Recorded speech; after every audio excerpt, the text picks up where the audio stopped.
pose with the bands. Pose with the pose with the pose with the bands. Pose with the pose with the pose with the bands. Pose with the bands. Pose with the bands. Halo semuanya, perkenalkan di sini aku perwakilan dari kelompok 5 matkul fonologi yang diampu oleh Ibu Dr. Lutfa Nugraheni SPD MPD. Di sini kelompok aku akan menerangkan tentang pembentukan vokal bahasa Indonesia. Simak videonya berikut ini ya.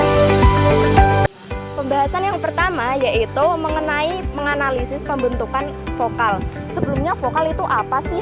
Vokal adalah bunyi bahasa yang dihasilkan tanpa hambatan pada alat ucap, sehingga arus udara pada paru-paru dapat keluar dengan bebas.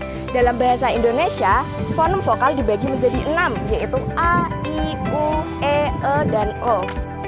Vokal-vokal ini dapat diklasifikasikan berdasarkan parameter tinggi, rendah, dan depan belakang lidah. Berdasarkan parameter klasifikasi tersebut, bahasa Indonesia memiliki 2 vokal tinggi, 3 vokal sedang, dan 1 vokal rendah.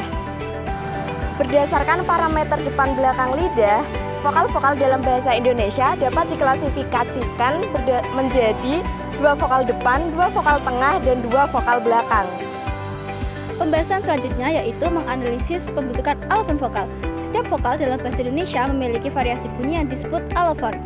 Perubahan bunyi ini biasanya bergantung pada posisi lidah naik turun dan struktur suku kata, adapun suku kata tersebut terbuka ataupun tertutup.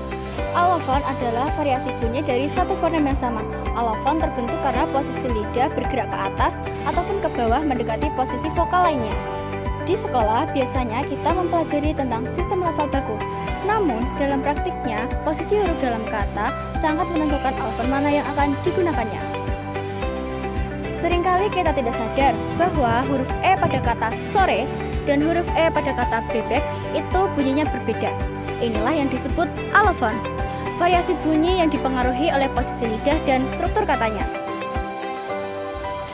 Pembahasan selanjutnya adalah menganalisis diftong, deret vokal, dan vokal ganda. Dalam studi linguistik, kita seringkali keliru dalam membedakan antara diftong, deret vokal, dan vokal ganda. Padahal ketiganya memiliki karakteristik yang sangat berbeda. Diftong merupakan perpaduan 2 vokal yang melebur menjadi satu bunyi bahasa dalam satu suku kata yang terjadi karena adanya peluncuran bunyi dari satu vokal ke vokal lainnya. Berbeda dengan diftong, deret vokal adalah urutan 2 vokal yang letaknya terpisah dalam satu suku kata yang berbeda, sehingga pengucapannya pun terputus. Sementara itu, vokal ganda adalah gabungan 2 huruf vokal yang diucapkan sebagai satu kesatuan bunyi rangkap. Dengan memahami perbedaan ini, kita dapat lebih tepat dalam melafalkan kata serta menentukan pemenggalan suku kata yang benar dalam berbahasa.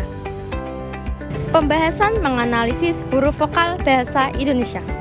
Secara umum, sistem ejaan bahasa Indonesia memiliki hubungan 1 lawan 1 antara fonem vokal dengan huruf yang mewakilinya, seperti pada fonem A, I, dan U, yang secara konsisten ditulis dengan huruf A, I, dan U.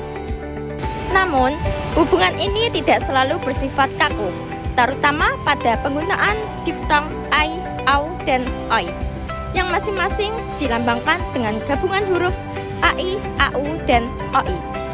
Persoalan muncul karena deretan vokal biasa juga menggunakan lambang huruf yang tidak identik, sehingga secara visual keduanya tidak dapat dibedakan dalam tulisan.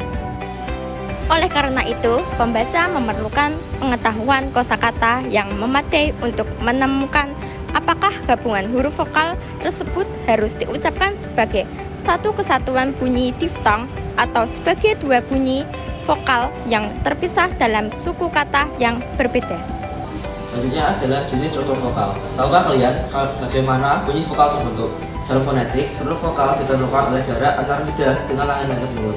Semakin sempit jaraknya, semakin tertutup vokalnya. Pertama ada vokal semi terbuka dan terbuka. Ada vokal semi terbuka seperti E dan E. Terakhir vokal terbuka seperti A, di mana lidah berada pada posisi paling rendah dan rongga mulut terbuka lebar. Kedua adalah vokal tertutup dan semi tertutup. Pertama ada vokal tertutup seperti I dan U, di mana lidah hampir menyentuh langit-langit sedikit di bawahnya. Ada vokal semi tertutup seperti E dan O. Jadi kuncinya ada pada jarak lidah, mulai dari tertutup rapat hingga terbuka lebar. Nah, itulah materi pembentukan vokal bahasa Indonesia dari kita. Aku harap kalian paham ya sama penjelasan kita. Udah deh, cukup sampai sini aja. Sekian, terima kasih. Assalamualaikum warahmatullahi wabarakatuh.